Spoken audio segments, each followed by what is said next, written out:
apa kabar nih? Semoga baik dan sehat terus ya. Ketemu lagi sama gue, Lemonta. Sebelum mulai, kalau kalian suka sama channel ini, jangan lupa di like, komen, dan subscribe ya. Di akhir tahun 2023, tepatnya pada tanggal 27 Desember 2023, kita dapat kabar duka dari Korea Selatan. Aktor Lee Sun Kyun yang dikenal lewat beberapa film dan drama, seperti Coffee Prince dan Parasit, ditemukan meninggal dunia di dalam mobilnya yang terparkir di sebuah taman di Seoul. Penemuan jasad Lee diawali oleh laporan dari sang istri ke pihak kepolisian pada jam 10 pagi. Laporan tersebut menyebutkan bahwa Lee sudah pergi dari rumahnya dengan meninggalkan catatan yang mirip dengan pesan bundir. Menanggapi laporan tersebut, pihak kepolisian segera mencari keberadaan Lee. Mobil Lee pun terdeteksi berada di sebuah taman yang terletak di Jongno-gu. Sekitar jam setengah 11 siang, polisi dan pemadam kebakaran sampai di lokasi. Saat itu Lee ditemukan di dalam mobil dengan keadaan sudah tidak sadarkan diri. Setelah dipastikan meninggal dunia, kepolisian pun menyelidiki insiden tersebut. Ada dugaan bahwa Lee telah melakukan tindakan ekstrim dengan melakukan bundir menggunakan briket yang ditemukan di kursi penumpang. Briket inilah yang membuat Lee meninggal dunia karena keracunan karbon monoksida. Diketahui sejak bulan Oktober 2023, Lee memang sedang menjalani penyelidikan atas tuduhan penyalahgunaan narkoba. Sedikit tentang latar belakang Lee Sun Kyun. Aktor Lee Sun Kyun dilahirkan di Korea tanggal 2 Maret 1975. Dia merupakan lulusan Universitas Seni Nasional Korea, jurusan akting, dan memulai karirnya lewat teater musik. Karena memiliki suara yang khas, Lee pun diberi julukan The Voice. Di tahun 2000 dia mulai mendapatkan peran-peran kecil di beberapa film dan drama. Di tahun 2007, Lee bermain dalam drama yang diangkat dari novel karangan Lee Sun-mi berjudul Coffee Prince. Setelah dirilis, ternyata drama ini menjadi hit dan mendapatkan rating tinggi di Korea. Hal yang sama juga terjadi saat drama ini ditayangkan di sejumlah negara seperti Jepang, Filipina, Thailand, Indonesia, Malaysia, Timur Tengah, India, dan lainnya. Saking populernya, drama ini sudah dibuat ulang beberapa kali di berbagai negara dengan pemeran yang berbeda. Meskipun Lee tidak berperan sebagai pemeran utama, namun Lee berhasil menjadi populer berkat drama ini. Lewat drama ini, Lee masuk nominasi MBC Drama Awards kategori Excellent Award. Selanjutnya, Lee pun kembali bermain dalam sejumlah drama dan film seperti Behind the White Tower, Pasta, Golden Time, My Mister, dan masih banyak lagi. Di tahun 2009, Lee menikah dengan rekan sesama artis bernama John Hye Jin.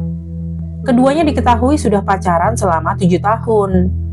Dari pernikahan tersebut, keduanya dianugerahi 2 orang putra. Di tahun 2019, nama Lee berhasil melambung lagi setelah membintangi film black comedy thriller berjudul Parasit. Film ini berhasil menjadi box office di Korea Selatan dan sejumlah negara seperti Amerika, Jepang, Inggris, dan lainnya. Selain itu, film ini juga memenangkan banyak sekali penghargaan bergengsi. Bahkan sampai masuk Guinness World of Record di tahun 2020 sebagai film pertama yang menang piala Oscar di 2 kategori sekaligus, yaitu Best International Feature Film dan Best Picture. Selain banjir penghargaan, film ini juga banjir pujian dan mendapatkan rating cukup tinggi di berbagai situs review film. Misalnya seperti di situs Rotten Tomato. Parasit mendapatkan rating sebesar 99% dari 483 review. Setelah berhasil menjadi aktor yang sukses dan dikenal, pada bulan Oktober 2023 Lee membuat para penggemarnya terkejut karena desas-desus telah melakukan penyalahgunaan narkoba. Desas-desus ini diawali dari informasi yang diterima oleh pihak kepolisian mengenai adanya peredaran narkoba di tempat hiburan di daerah Gangnam. Dari informasi ini, kepolisian berhasil mengamankan seorang manajer bar bernama Kim pada tanggal 18 Oktober 2023 atas tuduhan penyalahgunaan narkoba. Kim diketahui bekerja di sebuah tempat hiburan yang sering didatangi oleh kaum elit di daerah Gangnam. Ini ternyata bukan pertama kalinya Kim ditangkap. Dia sudah berulang kali masuk penjara karena kasus yang sama. Gosipnya, kali ini Kim mencoba memberikan kontribusi ke polisi supaya hukumannya diringankan. Dia pun membantu polisi dengan memberikan informasi tentang sejumlah orang yang terlibat dalam kasusnya. Salah satunya adalah tamu VIP di barnya, yaitu Lee. Diketahui selama tahun 2023, Kim dan Lee sudah bertelepon sebanyak lebih dari 10 kali. Mereka diduga memiliki hubungan yang cukup dekat. Berdasarkan informasi dari Kim, catatan transaksi rekening dan rekaman percakapan telepon, Lee diduga telah berulang kali menggunakan narkoba jenis ganja dan jenis lainnya yang dirahasiakan di kediaman Kim di daerah Gangnam. Akhirnya Lee pun diperiksa bersama beberapa orang lainnya, termasuk Han So-hye dan Hwang Hana. Saat itu netizen masih belum tahu apa-apa mengenai kasus ini. Namun keesokan harinya, media langsung memberitakan bahwa kepolisian sedang melakukan penyelidikan terhadap seorang artis terkenal usia 40 tahunan berinisial L dan 7 orang lainnya atas tuduhan melanggar Undang-Undang Pengendalian Narkoba. Selain itu, aktor L juga telah membayar sebesar sekitar 350 juta won ke si pemasok narkoba setelah mendapatkan ancaman. Meskipun media tersebut tidak secara langsung menulis nama Lee, namun berita ini tetap membuat heboh dan membuat netizen menebak-nebak. Pada 20 Oktober 2023, agensi Lee yaitu Hodu NU Entertainment akhirnya mengkonfirmasi berita tersebut dengan pernyataan seperti ini. Halo, ini adalah Hodu NU Entertainment. Pertama-tama, kami ingin menyampaikan permintaan maaf yang tulus atas kekhawatiran yang ditimbulkan oleh laporan mengenai artis kami Lee Sun Kyun. Perusahaan kami saat ini sedang dalam proses memverifikasi fakta spesifik terkait tuduhan yang diajukan terhadap Lee Sun Kyun. Kami berkomitmen untuk bekerja sama sepenuhnya dalam penyelidikan apapun yang dilakukan oleh otoritas terkait dengan penuh ketulusan dan kejujuran di masa depan. Selain itu, Lee Sun Kyun telah mengajukan pengaduan ke lembaga penegak hukum terhadap individu A yang terkait dengan insiden tersebut atas pemerasan dan ancaman yang terus-menerus. Pembaruan di masa mendatang mengenai masalah ini akan dikomunikasikan melalui perwakilan hukum kami. Kami meminta pengertian Anda. Selain itu, kami bermaksud mengambil tindakan tegas terhadap postingan jahat atau palsu apapun yang dapat menyebarkan informasi palsu. Sekali lagi, kami menyampaikan permintaan maaf yang tulus karena telah menimbulkan kekhawatiran. Akhirnya, pada tanggal 24 Oktober 2023, Lee akhirnya didakwa atas dugaan penggunaan ganja dan obat-obatan psikoaktif. Lee pun harus menjalani pemeriksaan dan interogasi beberapa kali. Kendaraan dan ponselnya disita untuk pemeriksaan. Dia juga diberi larangan bepergian ke luar negeri untuk mencegahnya meninggalkan negara selama penyelidikan. Setelah itu, Lee juga diminta untuk melakukan beberapa kali tes narkoba, dan semua hasil tesnya adalah negatif narkoba.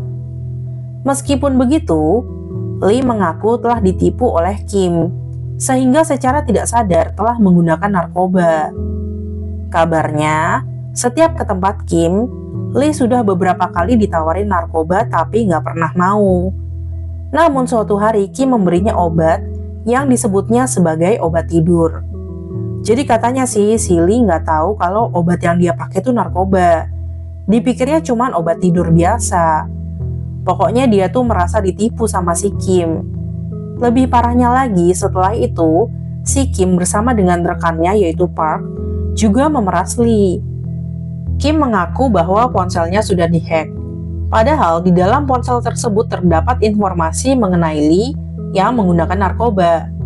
Sehingga Kim pun meminta uang kepada Lee supaya informasi tersebut tidak bocor. Sedangkan Park mengancam Lee akan membeberkan tentang skandal kedekatan antara Lee dan Kim. Akhirnya, Lee sampai meminjam uang ke rekan terdekatnya sebesar sekitar 350 juta won untuk ditransfer sebesar 300 juta won ke Kim dan 50 juta won ke Park. Ada beberapa versi sih mengenai kronologi aksi Kim dan Park ini. Tapi intinya, menurut Lee, mereka berdua sama-sama melakukan pemerasan. Dampak dari kasus ini tentu besar banget untuk Lee. Image Lee yang tadinya bersih langsung rusak. Selama ini, Lee sudah tampil di banyak iklan. Dia juga sering tampil di iklan bersama dengan istrinya. Dengan adanya skandal ini, kemungkinan dia akan menerima denda penalti yang besar karena telah melanggar kontrak iklannya.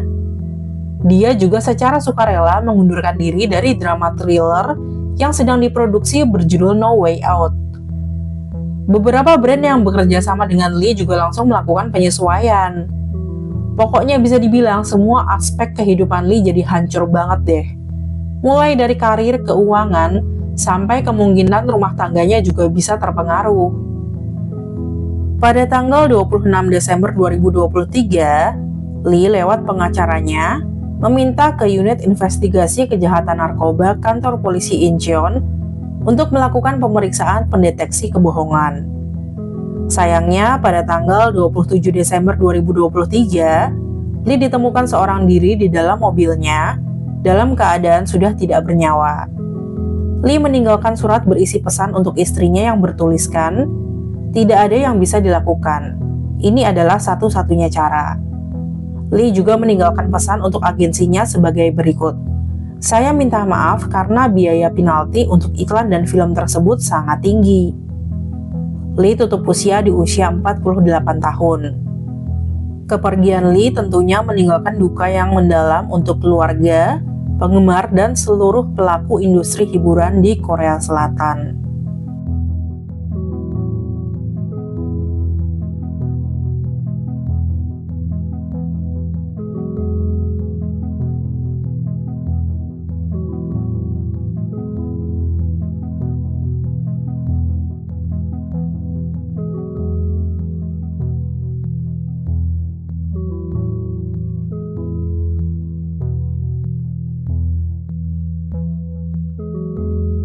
Aku pribadi sih bukan penggemarnya Lee ya, tapi waktu dengar berita ini ya lumayan nyes juga kaget. Karena gimana pun juga aku pernah nonton beberapa drama dan film-filmnya. Bahkan dulu tuh aku pernah mikir kalau Lee ini saudaraan sama Tae Wong yang ada di drama Sesi Girl Chunyang.